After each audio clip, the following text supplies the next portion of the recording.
Vamos a continuar con la segunda clase de Introducción a la Lógica. En la clase anterior vimos cómo diferenciar distintos tipos de enunciados, vimos cómo diferenciar un conjunto de enunciados cualquiera de un conjunto de enunciados que conforman un razonamiento, vimos también las diferencias entre razonamientos inductivos y deductivos, y nos habíamos centrado en la parte final en el problema de la validez. Es decir, habíamos definido que un razonamiento válido era aquel razonamiento en el cual necesariamente de premisas verdaderas tenía que desprenderse una conclusión verdadera, y un razonamiento inválido era aquel que teniendo premisas verdaderas podría llegar a desprenderse una conclusión falsa. En esta clase lo que vamos a ver es introducirnos en el lenguaje de la lógica simbólica, que este es un lenguaje formal que fue creado a partir del siglo XVII, y la intención que tenía la creación de este lenguaje era desarrollar una herramienta que permita distinguir entre los razonamientos válidos o inválidos. Como les decía, este es un lenguaje artificial, con lo cual no evoluciona a lo largo del tiempo como un lenguaje natural. Los símbolos tienen un significado fijo. Y lo que vamos a intentar hacer es traducir enunciados a símbolos. De una forma muy sencilla, un enunciado simple, como por ejemplo hace frío, lo vamos a traducir a una letra, P. Un enunciado simple como llueve, lo vamos a traducir a una letra, Q. A una letra del alfabeto. Y vamos a usar este lenguaje, como les decía, como una herramienta para poder distinguir los razonamientos válidos de los inválidos. La idea detrás es dejar de lado el contexto y el contenido que tienen los enunciados y reemplazarlos por un símbolo que solamente va a querer expresar su forma lógica. Y vamos a entender la forma lógica como todo aquello que confiera la forma que tienen los enunciados y los razonamientos, que es importante para determinar la validez o invalidez de un enunciado. Y que no tiene que ver con la parte semántica, es decir, con el significado que tenga ese enunciado en particular. La ventaja que vamos a tener con este procedimiento es que podemos analizar la validez o invalidez justamente sin que la parte semántica o sin que el significado de los enunciados nos pueda hacer confundir. Y vamos a ver que lo que nos permite esto es ganar en poder analítico y en poder deductivo. En poder analítico, porque vamos a poder desarrollar una herramienta en la cual vamos a poder exponer de forma mucho más completa estructuras lógicas más complicadas de forma más simple. Entonces vamos a poder exponer en razonamientos largos o enunciados largos con símbolos, y de esta manera vamos a simplificar la exposición de la estructura lógica que tenga un razonamiento. Y vamos a ganar en poder deductivo porque nos va a facilitar este problema que es el que al fin y al cabo queremos ver, que es el de evaluar si un razonamiento es válido o inválido. Un pequeño recordatorio, esto ya lo vimos, es la diferenciación entre enunciados simples y compuestos. Nosotros vamos a definir a un enunciado simple como aquel que ya no se puede descomponer en otros enunciados, y recordamos nuevamente que estamos llamando para este aspecto a enunciados como los enunciados que tienen un carácter informativo, es decir, aquellos que tienen una proposición con un valor de verdad. Entonces, llueve es una proposición que puede ser verdadera o falsa, y en este caso, en la lógica simbólica, lo que vamos a hacer es reemplazar por una letra del alfabeto. Como les decía, podemos reemplazar llueve por P o por Q, por la letra que queramos. Enunciados simples se pueden conectar para dar lugar a enunciados compuestos, y las conexiones que tienen esos enunciados simples entre sí se llaman conectivas lógicas. Particularmente, a nosotros nos va a interesar un tipo de enunciados compuestos, que son los enunciados veritativo-funcionales, que son aquellos que su valor de verdad está enteramente definido por sus partes. ¿Qué quiere decir? Un ejemplo muy sencillo, si yo digo llueve y hace frío, es una conjunción de dos enunciados simples, llueve por un lado, hace frío por el otro, y el valor de verdad de ese enunciado compuesto, llueve y hace frío, solamente va a ser verdadero cuando llueva sea verdadero y cuando hace frío sea verdadero. Entonces el valor de verdad del enunciado compuesto está determinado por el valor de verdad de sus partes. Y vamos a llamar a I como la conectiva lógica. Si la letra I va a ser una conjunción, va en este caso querer implicar una conjunción. Como ya lo dijimos varias veces, enunciados como creo que va a llover no son enunciados que tengan un carácter informativo, porque no puede ser verdadero o falso. Y lo que vamos a ver en esta clase son 4 tipos de conectivas lógicas. la conjunción, la disyunción, la negación y la implicación material. Empezamos con la conjunción. La conjunción simplemente es agregar i entre dos enunciados simples, como la forma más básica, más sencilla de entenderlo. Vamos a llamar a cada enunciado simple por separado conjuntivo y vamos a simbolizar a la i con un punto. Entonces tenemos este ejemplo muy básico: el aula está llena y afuera hace frío. Simplemente podemos escribir el aula está llena, punto, afuera hace frío. Reemplazamos la y con un punto. Y si reemplazamos ahora los enunciados simples también por símbolos, entonces reducimos este enunciado compuesto a su forma lógica más simple, es simplemente p.q. Y esto se lee p y q o p conjunción q. Fíjense que acá hay una relación necesaria entre la verdad de cada uno de los enunciados simples y la verdad del enunciado compuesto, como les decía, en este caso p.q.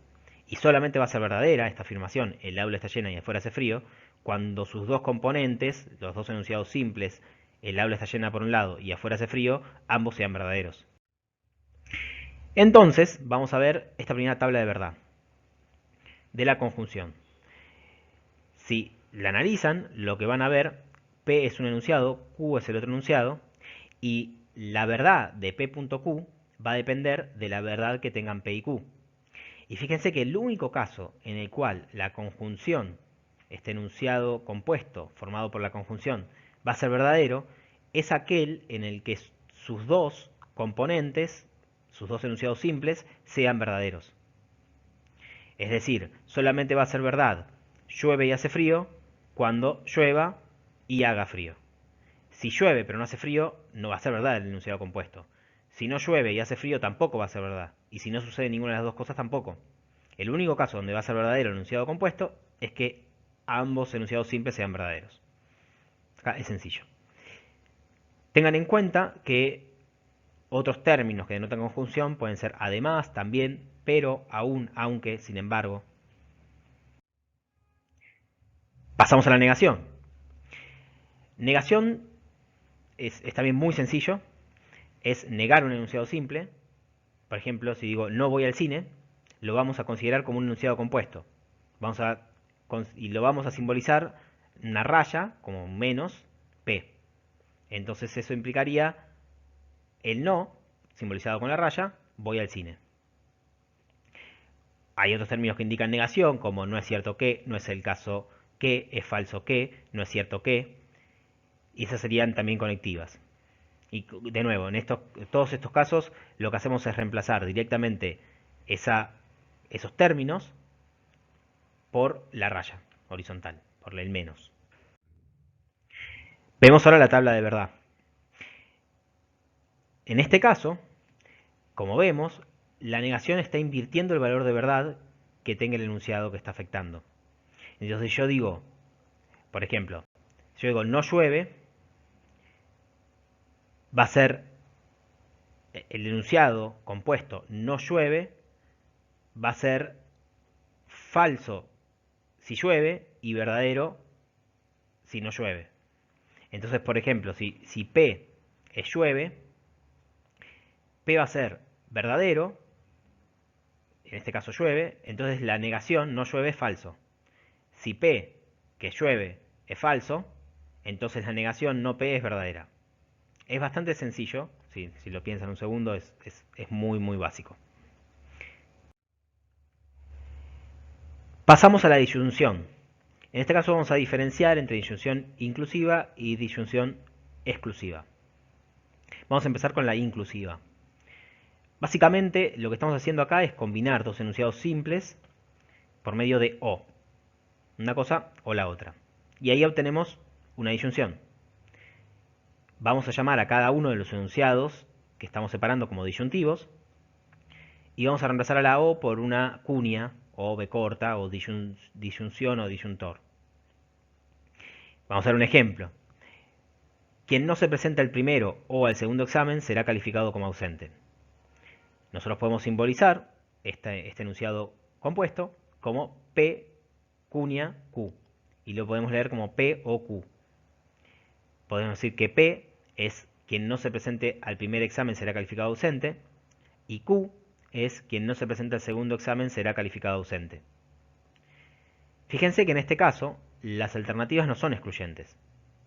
Es decir, podría darse el caso que alguien no se presenta al primer examen y sea ausente, alguien no se presenta al segundo examen y sea ausente, o alguien no se presenta a ninguno de los dos y sea ausente. Entonces tenemos una disyunción inclusiva. El único caso donde este enunciado podría ser falso, el enunciado compuesto que estamos viendo, quien no se presenta al primero o al segundo examen será calificado como ausente, es que alguien no se presente a ninguno de los dos y aún así no sea calificado ausente. En ese caso sería falso este enunciado. Como vemos aquí en la tabla de verdad, si tenemos P y Q verdaderos, es verdadero. Si alguno de los dos es verdadero, y el único caso donde sería falso es que ambos enunciados sean falsos. Entonces, de nuevo, en este caso sería quien no se presenta al primer examen tenga ausente sea falso, y quien no se presenta al segundo examen tenga ausente sea falso también. Es decir, tengamos a alguien que no se presentó a ninguno de los dos y sin embargo no tiene ausente. Y después tenemos la disyunción exclusiva, que tal vez es incluso más intuitiva, que es una disyunción más fuerte, más estricta que la anterior, en lo cual la verdad de una no admite la verdad de la otra. Es como, por ejemplo, si yo digo voy al cine o voy al recital, no puedo, pero se entiende que no puedo hacer las dos cosas a la vez. O si digo eh, gano el partido o lo pierdo, no puedo hacer las dos cosas a la vez, o lo gano o lo pierdo. Nací en Madrid o en Buenos Aires, lo mismo, no pueden ser las dos cosas a la vez. En este caso, la tabla de verdad de la disyunción exclusiva, como vemos, el caso que los dos sean verdaderos, esta vez va a ser falso. Y va a ser verdadero en el caso que se dé que alguno de los dos sea verdadero. Si los dos son falsos, nuevamente tenemos un enunciado falso. El enunciado compuesto. Una aclaración con el punto anterior. Muchas veces vamos a estar en duda si la disyunción es inclusiva o es exclusiva. En ese caso, siempre, en caso de duda, siempre recurramos y simbolicemos como disyunción inclusiva. Solamente cuando estemos seguros que la disyunción es exclusiva, que es una cosa o la otra, vamos a simbolizar como una disyunción exclusiva. Y recuerden que el símbolo de la disyunción exclusiva es la W. Bueno, y ahora pasamos a la implicación material, que este tal vez es el punto un poco más difícil. Básicamente, estos son un tipo de enunciados condicionales, donde yo digo, si sucede A, entonces sucede B. Si voy al cine, como pochoclos. Si llovió, entonces está mojado. Acá lo que estoy afirmando es que en caso de que sea verdadero la primera parte del enunciado, si sucede A, entonces tiene que ser verdadero la segunda parte, B. Y la relación que tienen una con la otra es de implicación, lo que quiere decir que la verdad del primer enunciado, de A en este caso, implica la verdad de B. Si sucede A, entonces tiene que ser verdad B. Y por eso tenemos este enunciado condicional. Y le vamos a llamar a la relación que tienen la relación de implicación material. Y la vamos a simbolizar con este nuevo símbolo que es la herradura.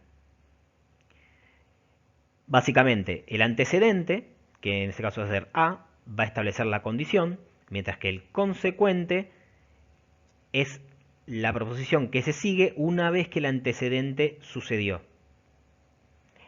Muy sencillo. Dos ejemplos muy simples. Si yo digo, si llueve, entonces me mojo, lo puedo simbolizar como P, entonces Q. Si llueve o nieva, entonces hace frío. Fíjense que acá estamos uniendo un par más de enunciados, porque yo ahora tengo una disyunción inclusiva, que es si llueve o nieva. Fíjense que es inclusiva, es decir, que puede darse el caso que pasen las dos cosas a la vez. Entonces voy a decir P o Q, entonces R, que es hace frío. Y ahí ya estamos empezando a entender cómo es que vamos a usar este lenguaje de la lógica simbólica. Hay distintos tipos de implicación. Acá vemos varios ejemplos. Si digo, si Juan es soltero, entonces no es casado. Si caliento este metal, entonces se dilatará. Si los hombres son azules y Sócrates es un hombre, entonces Sócrates es azul. Si no apruebo la materia, entonces cierro todas mis redes sociales. Estos son todos tipos de enunciados condicionales. Tienen diferencias, porque si ven, en la primera frase es prácticamente una definición. La segunda frase es algo empírico, es una regularidad empírica. En la tercera frase la conectiva es una necesidad lógica. En la cuarta no es ninguna de las anteriores. Sin embargo, todas tienen en común que si se da el antecedente, si pasa la primera parte del enunciado del antecedente, entonces tiene que ser verdadero el consecuente. Y fijémonos lo siguiente, veamos la tabla de verdad. En la tabla de verdad, lo que vamos a ver es que el único caso donde podría ser falso este tipo de enunciado es que suceda la primera parte y no suceda la segunda. Es decir, se dé y sea verdadero el antecedente y el consecuente sea falso. En ese caso vamos a estar en presencia de un enunciado compuesto que va a ser falso. En todo el resto de los casos no. Y esto a veces da lugar a confusión, porque la implicación material no afirma que el consecuente será verdadero necesariamente, y no afirma que el antecedente es verdadero necesariamente. Lo que dice, si le prestan atención, es que si el antecedente se verifica, es decir, si sucede el antecedente, entonces va a darse el consecuente. Vamos a distinguir, vamos a llamar condición necesaria al consecuente, es decir, a la segunda parte, y vamos a decir que la condición necesaria es lo que se requiere para que se dé una situación, y vamos a llamar condición suficiente al antecedente, que basta por sí mismo para que suceda la situación. Si yo digo, si llueve entonces me mojo, mojarse va a ser una condición necesaria, porque si llueve me mojo, pero el hecho que me moje no es suficiente para afirmar que llueva, porque podría mojarme porque me salpicaron agua, etc. Lo que es condición suficiente es que llueva. Esto lo vamos a ver más en profundidad. Vamos a ver un par de ejemplos para entenderlo. Yo digo, si voy al cine como pochoclos. Fíjense, esto lo podemos simbolizar como P entonces Q, pero fíjense, ahora si yo quisiera analizar el valor de verdad de esta afirmación, de este enunciado compuesto, si voy al cine como pochoclos. Por un lado, todos los casos en los que sería verdadero. En primer lugar sería verdadero si es verdadera las dos partes. Es decir, que yo voy al cine y en el cine como pochoclos. En ese caso, el enunciado compuesto es verdadero. Cada una de sus partes es verdadera, el antecedente y el consecuente. Ahora, ¿qué pasa si el antecedente es falso y el consecuente es verdadero? Es decir, yo no voy al cine y estoy comiendo pochoclos. No hay ningún problema. Podría ser de nuevo este enunciado verdadero, porque yo podría no estar en el cine, estar en mi casa viendo una película y comiendo pochoclos. Y no habría ningún problema con esta afirmación, porque esta afirmación lo que dice es que en el caso de que vaya al cine como pochoclos, no prohíbe el hecho de que yo pueda comer pochoclos en mi casa o en cualquier otro lado. ¿Qué pasa ahora si el antecedente y el consecuente son falsos? Es decir, yo ni estoy en el cine ni estoy comiendo pochoclos. Estoy acá en casa filmando un video. En ese caso, este enunciado condicional sigue siendo verdadero, sigue no habiendo ningún problema, porque yo puedo estar haciendo cualquier otra cosa. Recordemos, el enunciado condicional lo que dice es que si estoy en el cine, tengo que comer pochoclos. Entonces, ¿en qué caso sería falso? En el caso de que yo estoy en el cine y no estoy comiendo pochoclos. Estoy haciendo cualquier otra cosa, pero no estoy comiendo pochoclos. En ese caso, sí sería falso este enunciado condicional. Y acá está, y es importante que lo vean y lo entiendan en la tabla de verdad, que el único caso en el cual la conjunción es falsa es aquel, perdón, la conjunción no, la implicación material es falsa, es aquel en que el antecedente es verdadero y el consecuente es falso. Todo el resto de los casos, todo el resto de las combinaciones son verdaderas. Tenemos acá más ejemplos, como si voy al cine y tengo hambre, entonces como pochoclo. Y acá tenemos primero una conjunción y después la implicación material, y por eso lo simbolizamos P y Q, entonces R. Si voy al cine y tengo hambre, entonces o como pochoclos o bien caramelos. Y acá nuevamente tenemos una conjunción y después una disyunción. Entonces, y lo simbolizamos P.Q, entonces R o S. Y vamos a ver un último caso, que lo van a tener en las actividades y lo van a ver, que es el de sí y solo sí. En este caso, cuando nosotros vimos estos ejemplos sencillos con sí, para reconocer las implicaciones materiales, vamos a ver que hay otros casos que no es tan fácil reconocerlas. Si yo, por ejemplo, digo, si gano la lotería me compro un auto, podría simbolizar este enunciado condicional como P entonces Q. Si gano la lotería como P, me compro un auto Q. Esta implicación material, como la pueden ver, va a ser falsa solo si el antecedente es verdadero y el consecuente es falso. ¿Qué significa esto? Que podría darse el caso que yo me compro un auto y no me haya ganado la lotería. Yo estoy afirmando, si gano la lotería me compro un auto, pero tranquilamente me podría comprar un auto sin haber ganado la lotería. Lo que no puede pasar, lo que niega este enunciado, es que yo mañana me gane la lotería y no me compro un auto.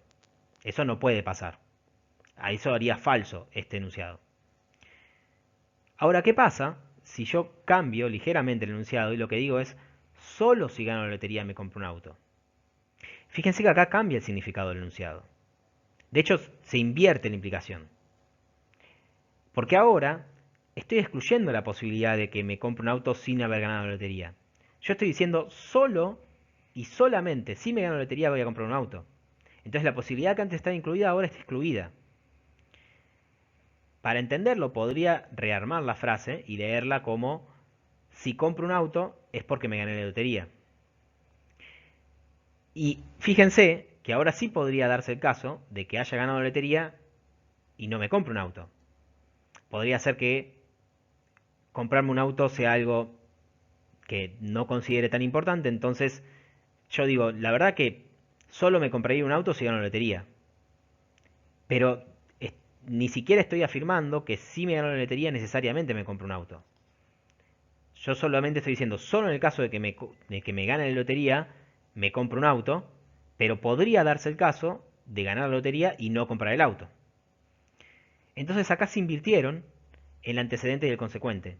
Y lo vamos a simbolizar, así como antes simbolicé, si gano la lotería me compro un auto, lo simbolicé P entonces Q. Ahora, solo si gano la lotería me compro un auto, lo voy a simbolizar Q entonces P. Una forma de ayudar para entender este tipo de ejemplos es tal vez reemplazarlo o armarlo de alguna forma que quede similar al anterior y que tenga el mismo sentido.